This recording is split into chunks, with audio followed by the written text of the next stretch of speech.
Okay, all you SAG Awards fans, the nominations for the 2021 ceremony have just been announced in film and television, and we are going to talk about everything, all of the snubs, all of the surprises, our favorite picks, who we want to win. I'm Marcus James Dixon. I'm here with Daniel Montgomery and Zach Laws. And Zach, yesterday you were very upset at the Golden Globes for snubbing The Five Bloods. How are you feeling today? Well, I mean, it's good news, bad news, right? Because on the one hand, SAG clearly saw The Five Bloods, which I don't know if the Golden Globe voters actually did or not, because they nominated it in 3 categories, including for Best Ensemble, which is great, but somehow they managed to snub the best performance in the movie. I really need somebody to just sit me down and explain to me in words that I can understand how Delroy Lindo didn't give one of the 5 best performances of the year. At this point, I don't know what it is. Like, the only theory I can come up with is because his character is a Trump supporter and voters feel like they don't want to be seen as endorsing that, and yet they have no problem voting for Jared Leto as a serial killer in The Little Things. I don't know. Maybe they feel like his character is a little more redeemable than Delroy's is. I hope it's not that, because that would be a really shallow reading of the film. Like, it's a tragic character, and that's part of his tragic arc. Like, it's not like that's a celebrated part of who he is. Like, it's a Spike Lee film. Spike Lee's not trying to endorse Donald Trump. And I mean, that's what's so brilliant about the performance, is that it's so multi-layered and so textured. I just can't understand, and this is an actor who has been around and working for a very long time and has never really gotten his due. This felt like the perfect sort of Richard Jenkins in The Visitor type of thing. So I got, my only hope is that BAFTA will come to the rescue, which they very like. Which is tricky, because BAFTA's generally, if a Black person is on the bubble, they err on the side of not nominating them. I know. But he is from England, right? So maybe hometown advantage. Yeah. But I feel like, and obviously we can delve into a lot of this as we go on. But I feel like there's still we got some more clarity on certain races, but I feel like there's still this sense of mystery around what's actually going to get nominated at the Oscars. Like, I'm not ready to say definitively that something is a lock or something is completely out of the race, because of the nature of this season being so unpredictable, and we really don't even know what they're watching or know is eligible, to be perfectly honest. But I think, like, the one thing that my one big takeaway from this list of nominations, combined with the Golden Globe nominations, is that our best picture frontrunner, as far as I can see, is Trial of the Chicago 7. It's the only film that got in at both ensemble and best picture at the Globes. It tied with 4 other movies for the most nominations. So, although, if I can interrupt 1 second, Minari wasn't eligible at the Globes in the film pictures category. So thank you for But so you can count both of them, I think. Sort of, but Minari still didn't get any of its actors in at the Globes, so it sort of got in, because it's one of the highest profile films not in the English language this year. It got into the category that was easiest for it. So, like, if it had been a drama, I'm not sure it would have gotten in, given the way the Globes looked at the rest of it. Going off of Minari, what you're saying, that movie really had a big comeback today. Yeah. Getting in, and an important one, because it's such a small movie that, like, my main question with it was, like, without the usual campaign kind of season, like, is this going to have the reach? Is this going to be able to reach, like, thousands of members of the nomination committee for them to even have it on their radar? And it got 3 nominations, including really tough nominations for ensemble and for lead actor Stephen Yeun. So it's, It's really, I think this is so much more important for it than the Globes were, one way or the other. So like it's looking really strong. So the films that got 3 nominations are *The Five Bloods*, *The Trial of the Chicago 7*, *Minari*, and Ma Rainey's *Black Bottom*, which had, you know, a good night after, or a good morning. What time is it? After yesterday, the Globes snubbed it in a lot of key categories. Daniel, what was your biggest takeaway from the film nominations today for SAG? It was interesting. Like it was good news for almost everybody, but Mank.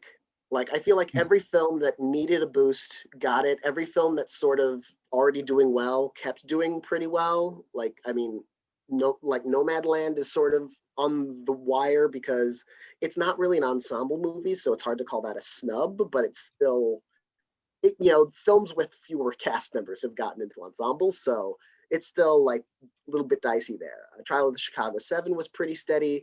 The stunt ensemble nomination for Trial of the Chicago 7 was especially impressive since it's not an action movie, although it has those action-oriented protest scenes.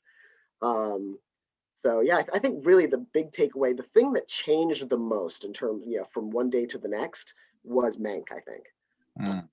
Like the fact that it didn't get in for its cast, and didn't get in for Amanda Seyfried. Like that seemed like it would have been like, whether or not she wins, it's like she's one of the safe nominees. It would have seemed like. She's my pick to win the Oscar. I'm gonna have to rethink this now.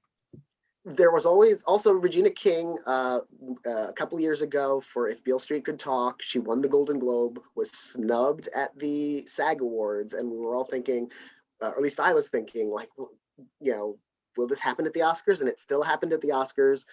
So maybe this is a case of that, but remains to be seen. Or it could be Sylvester Stallone, which was the opposite. Could be a Sylvester which Stallone, yeah. we should have listened to SAG when they snubbed him. A couple more snubs I wanted to mention. No Zendaya, two days in a row, Globes and now SAG. Some things we were predicting at Gold Derby that didn't get in: The Prom for Best Ensemble, Promising Young Woman Best Ensemble, Andra Day Best Actress. You mentioned Delroy Lindo. Supporting Actress, we were picking Ellen Burstyn. You mentioned Amanda Seyfried. And then Supporting Actor, no Paul Raci, no Bill Murray, no Mark Rylance, no Glenn Turman. That's a hard category. Yeah, I mean, it's becoming it's becoming harder. Another person who didn't get in that I thought could have made a showing today was David Strathairn in Nomadland, which for me would have made that film's chances even stronger. Because I mean, like as Daniel was saying, it was never going to be a SAG ensemble contender, because it is a cast of, basically totally unknowns and Frances McDormand and David Strathairn. So we know that they don't usually go for that type of thing, especially when they have so many films with all-star casts in them. Occasionally, like Beasts of No Nation is like one of those kinds of like 3 cast members, and the only one anyone's had ever heard of at that point was Idris Elba. It happens, but it's rare, Yeah. I don't think that hurts the movie's chances at the Oscars. It just sort of makes me think that perhaps David Strathairn's chances are not as great, although he could potentially get carried along. He could. I could see that happening, like in a Roma situation where like they like the movie so much that it gets the acting nominations that are somewhat surprising. The person who I know that people want us to talk about, since we're on the Best Supporting Actor category, is Jared Leto in The Little Things. I think that when his name was called yesterday at the Golden Globes, everyone chalked it up to, well, that's just the Golden Globes going to Golden Globes. But I wonder, I mean, is this something that we need to take seriously? I mean, there's been instances of people getting in at both Globes and SAG, and then not getting into the Oscars. We should also mention that the BAFTA long list got released today, and he was not on it. So he won't be contending there. But I think that people have to take it a little more seriously than they might have yesterday, considering that he managed to get in over all these different people, like you said. I mean, Glenn Turman and Coleman Domingo from Ma Rainey's Black Bottom, a movie that they saw and obviously loved. David Strathairn, as we just said, even more people from The Five Bloods and Trial of the Chicago Seven. So I don't know, you guys, what do you think? I would have yeah. predicted Paul Raci here, but the fact that he's not, I'm going to go with Daniel Kaluuya. Yeah, I think that Jared Leto, this feels like a pattern that we see in award seasons every once in a while, where an actor in a film that has generally been dismissed or like gotten really mixed reviews has gotten an acting nominee in like a couple of places, and then it didn't materialize at Oscar. It happened with Margot Robbie in Mary Queen of Scots. She got in SAG and BAFTA, I think. It happened with Nicole Kidman in The Paperboy. She got, I think, everything. Globe, SAG, and Critics' Choice for that performance. She didn't get an Oscar nomination for it. And then I just remembered another one, Emily Blunt, The Girl on the Train. She got in SAG, and I think she got a BAFTA nom for that too. And it was just like, oh my goodness, is this happening? And so those didn't happen. And I feel like Jared Leto feels like one of those, though, of course, it would be dumb for me to say that he has no chance, because obviously he got a Globe nomination and a SAG nomination. He has a chance. But like, I still don't see it happening at Oscar. Well, switching over to television, let me pull up the nominees real quick. The big surprises were Bridgerton, which we did not predict for SAG. Oddly enough, we predicted it for Golden Globes, and it got snubbed. I was predicting it for SAG. I don't know about everybody else. I actually was too. I didn't, so you can all just okay, we can dunk on Zach. And then The Great and The Flight Attendant were two more surprises for comedy ensemble, which we did not predict collectively at Gold Derby. Some of us may have, but not as a group. What are your guys' big takeaways from the TV nominations? Lots of The Crown, lots of Schitt's Creek. They tied. They both have 5 nominations apiece. Yeah, my theory is that because one of the takeaways that I had was that they're like the SAG Awards are usually very set in their ways. It's a very large organization, so there's they tend to not catch on to new things very fast. They nominated a lot of new shows in their first seasons, and I wonder if it's a pandemic thing where a lot of people who belong to the SAG-AFTRA union haven't maybe been working as much in the last year.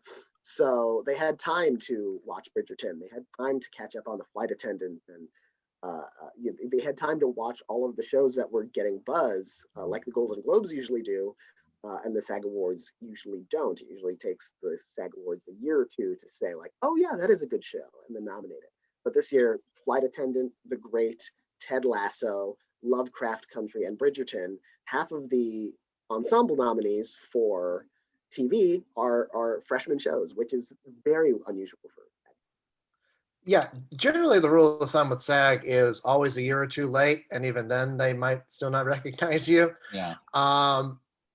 They nominated Lovecraft Country as well, although just like the Globes, they didn't see fit to nominate any of the actors individually. Jonathan Majors and Journey Smollett, I'm still I'm still looking for you to show up somewhere. At least Majors got in for the cast for Five Bloods. And for Lovecraft, I mean, yeah, two-time SAG nominee, Jonathan Majors. Congratulations. What I find so interesting, though, is that even with all these new shows, it looks like, at least for what's going to win ensemble, you can look at The Crown, certainly, and Schitt's Creek. Again, all 4 of those actors got nominated again. And the interesting thing about that is, SAG doesn't have supporting categories on television. They just have actors in comedy, actors in drama, actors in movie limited series. And so the fact that Schitt's Creek was able to get in all 4 of its main cast members, just like it did at the Golden Globes and just like it did at the Emmys, where they obviously have that split, it certainly speaks to how much residual love this show still has. Now, I'm predicting it to an ensemble. I'm not predicting it to necessarily win any individual acting prizes, because I think that they could potentially split. I'm going with my Globes picks, which are Mm. Kaylee Cuoco and Jason Sudeikis. My individual drama actor predictions are a little bit, a little bit harder. I don't know. What do you guys think could happen over there? Which category? Drama actor and drama actress. That's tough because Jason Bateman won the last time he was nominated, which was 2 years ago. Peter Dinklage won last year, who's not eligible. So, I mean, they love to repeat at SAG. Will they just give Jason Bateman another one? Maybe they'll go back to Sterling K. Brown, who won the year before. But, there's no This Is Us in ensemble. The two-time winner for Best Ensemble is not nominated. So maybe, maybe This Is Us is waning in support. I think right now I'm going to go with Jason Bateman. I may put Rege-Jean Page in second because of the Bridgerton love. And then over on Best Drama Series Actress, I am writing an article now, 4 reasons why Gillian Anderson is winning this. I've been saying it all season. Forget the fact that she's supporting, that doesn't matter. They love these kind of physical transformative roles. John Lithgow just did this. We go to supporting actors a lot at SAG. Like I remember when Megan Mullally and Sean Hayes would keep winning, and Peter Dinklage. So I don't think they mind if it's a supporting performance. Right, and the fact that John Lithgow did it for the same show for the same, essentially the same character. The Prime Minister. It just, all of these patterns are lining up for Gillian to win, and she won twice before for the X-Files, so they know her, they love her, they respect her. Yeah, that makes a lot of sense to me. I think I'm going to steal that prediction.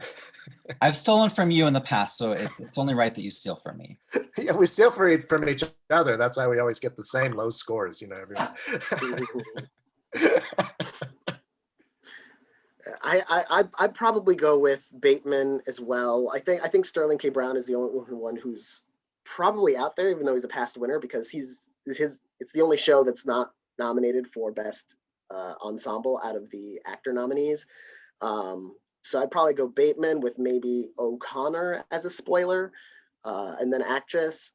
You'd think a triple vote split would be a big problem, but actually a lot of time there have been several occasions where there have been 3 nominees from one program at the SAG Awards, and one of them wins more often than not. And since Ozark has a vote split of its own with Julia Garner and Laura Linney, I too think this was probably going to be Gillian. Although I could see Emma Corrin. Emma Corrin. I feel like Olivia Colman. One, if they want to vote for her, they have the father potentially on the film side. And they've also been really kind of cool on Olivia Colman in the past. Like she didn't win last year for The Crown. And yeah, she's never won an individual. Yeah, she never won she didn't win for The Favorite. She didn't win for The Night Manager, which she won the Globe for and got an Emmy nomination for. So SAG has been a tougher kind of road for her for some reason, which is weird to me. I feel like she'd be the kind of person, like the kind of really reliable character actor who's really come into her own as a star, who they'd love. So maybe it's just been bad luck. Also, I mean, speaking of Olivia Colman, I think that we have to mention the fact that since the Hilary Swank Annette Bening rivalry has cooled off quite a bit in this last century, I love how the Oscars are now manifesting a Olivia Colman Glenn Close rivalry for us to get all excited about. I mean, isn't this going to be nuts that these two are potentially going to be neck and neck at the Oscars again, and this time in the supporting category? Well, we are basically out of time. I just wanted to mention a couple more snubs that people are really upset about. Brendan Gleeson, The Comey Rule, Uzo Aduba, again, Mrs. America, Issa Rae, Insecure. This one really hurts because she's never, ever been nominated for a SAG award. And I felt like this was her year. And I'm bummed about that. But thank you, everybody, for watching. Please go make your predictions at goldderby.com.